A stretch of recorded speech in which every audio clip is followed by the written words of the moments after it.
Trombosis dan koagulopati adalah beberapa contoh komplikasi yang bisa ditemukan pada pasien COVID-19. Beberapa manifestasi koagulasi ini berhubungan dengan derajat keparahan dari COVID-19.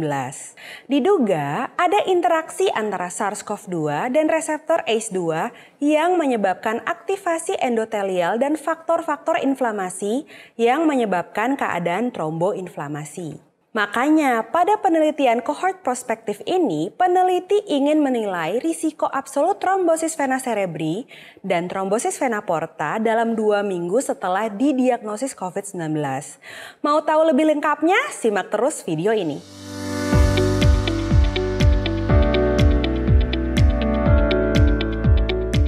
Halo dokter, saya Dr. Renate dari Alomedica. Selamat datang di Alomedica Journal Club episode trombosis pasca COVID-19.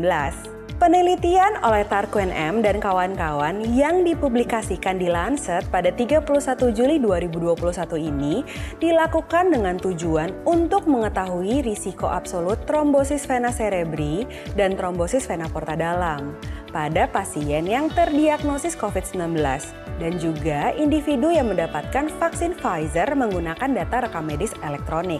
Studi kohort retrospektif yang menggunakan rekam medis di Amerika Serikat ini mengestimasikan insiden dari trombosis vena cerebri pada kasus COVID-19 terkonfirmasi dan dibandingkan dengan insiden dari grup yang mendapatkan vaksin Pfizer serta pasien dengan influenza. Subjek yang masuk dalam kriteria inklusi adalah semua pasien yang terkonfirmasi dengan diagnosis COVID-19 antara 20 Januari 2020 hingga 25 Maret 2021.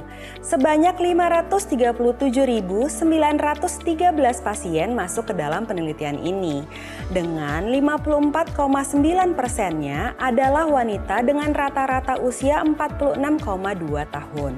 Analisis primer adalah risiko absolut dari trombosis vena cerebri dan trombosis vena porta yang diidentifikasi pada pasien yang menderita COVID-19 dalam 2 minggu.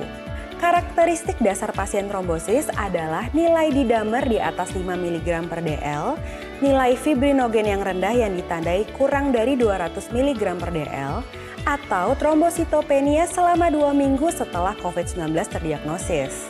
Data kematian dimasukkan ke dalam analisis hingga jangka waktu 21 April 2021. By the way, kalau dokter mau baca-baca lebih lengkapnya, dokter juga bisa lihat di aplikasi Alomedica.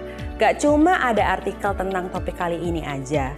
Di Alomedica tuh ada ribuan informasi kedokteran yang bisa diakses dengan mudah melalui artikel, webinar, hingga workshop. Lewat Alomedica, dokter juga bisa dapetin e-sertifikat ber-SKPID yang bisa di-download kapan aja setelah mengikuti program yang ada di menu SKP online Alomedica.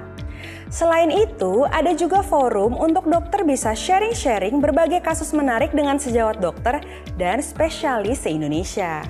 So, langsung aja download aplikasi Alomedica sekarang di Google Play dan App Store. Studi kohort ini menyertakan lebih dari 500.000 sampel pasien dengan diagnosis COVID-19.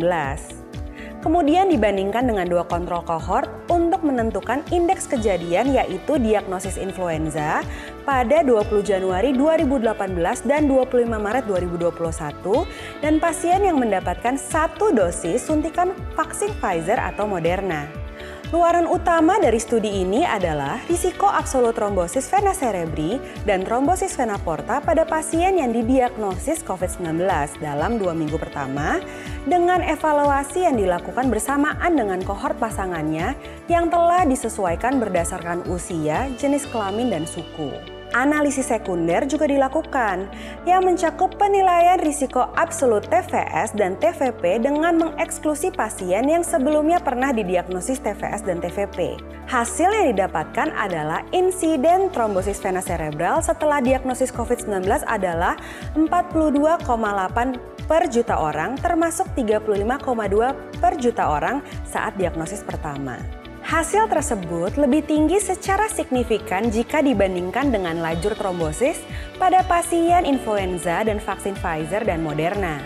Insidensi trombosis vena porta setelah diagnosis COVID-19 mencapai 392,2 per juta orang termasuk 175,9 per juta orang saat diagnosis pertama. Hasil tersebut secara signifikan lebih tinggi daripada insidensi trombosis vena porta pada kohort berpasangan dari pasien influenza dan subjek yang menerima vaksin COVID mRNA. Mortalitas setelah trombosis vena cerebri dan trombosis vena porta pada pasien dengan COVID-19 adalah 17,4% dan 19,9% secara berturut-turut. Nah, sebelum saya lanjut, saya mau ingetin dulu buat sejawat sekalian yang lagi nonton nih, buat subscribe ya ke channel YouTube-nya Alomedica. Tinggal klik tombol subscribe dan jangan lupa aktifkan juga lambang lonceng notifikasinya, biar sejawat bisa tahu kapan aja Alomedica update informasi kedokteran terbaru. Berdasarkan data yang telah disajikan dari penelitian ini, ada kemungkinan trombosis akibat COVID-19 memiliki angka yang lebih tinggi dibandingkan dengan trombosis akibat infeksi influenza. Selain itu, ada kemungkinan trombosis yang dikaitkan dengan trombositopenia trombotik akibat vaksin yang memiliki insiden lebih kecil dibandingkan trombosis akibat infeksi COVID-19. Namun, risiko absolut kejadian trombosis vena cerebri pada pasien setelah diagnosis COVID-19 ditegakkan masih belum diketahui. Kejadian trombosis vena cerebri pasca COVID-19 masih terbatas pada beberapa laporan kasus dan beberapa studi kohort yang hanya meneliti pasien yang dirawat di rumah sakit, dengan terdapat bukti adanya bias seleksi, kepastian, dan pelaporan. Sedangkan hubungan kausal antara COVID-19 dengan trombosis vena cerebri atau trombosis vena porta tidak dapat dinilai dengan studi kohort. Nah, kelebihan dari penelitian ini adalah pertama, studi kohort merupakan desain terbaik untuk tujuan penelitian ini. Kedua, data rekam medis yang digunakan mencakup 59 organisasi pelayanan kesehatan di Amerika Serikat. Ketiga, risiko bias seleksi dalam pemilihan subjek dapat dihindari. Keempat, analisis sekunder dilakukan dengan mengeksklusi pasien yang sebelumnya pernah menderita trombosis vena cerebri atau trombosis vena porta, sehingga menghilangkan kemungkinan bias dalam penilaian trombosis vena cerebri dan trombosis vena porta akibat penyebab lain. Namun, gak bisa dipungkiri kalau tentunya ada juga limitasi dari penelitian ini. Pertama, pemilihan pasangan kohort yang tidak mempertimbangkan komorbiditas pasien. Kedua, data rekam medis dapat dipengaruhi oleh sistem pelaporan dan kelengkapan laporan, yang dapat diartikan adanya trombosis vena cerebri dan trombosis vena porta yang tidak dilaporkan.